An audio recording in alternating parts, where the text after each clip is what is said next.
Birinci çay yığımıdır. Zoğları elə dərməliyik ki, səliqəli yerə dərəsən. Çayı da istehsal eləyəndə elə bir ki, bu zoğları götürürlər, istehsal eləyirlər. Çox zərif yarpaqları dəririk. Yaşıl çay yarpağının yığımı əsasən 4-5 illik çay kollarında aparılır. Fermerlər bu il plantasiyalardan bol məhsul götürməyi planlaşdırırlar.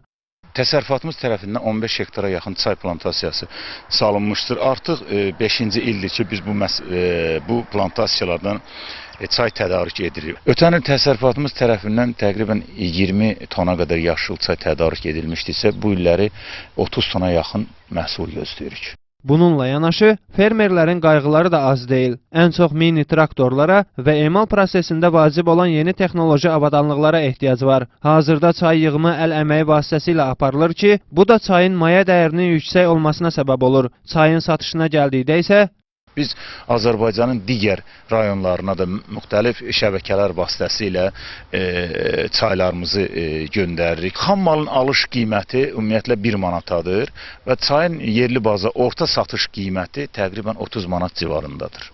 Çay yığımı prosesi oktyabr ayına qədər davam edəcək. Bu müddət ərzində məhsuldarlıqdan asılı olaraq 10 dəfəyə qədər yığım gözlənilir. Elnur Ələkbərov, Vüsal Yaqubov, Lənkəran.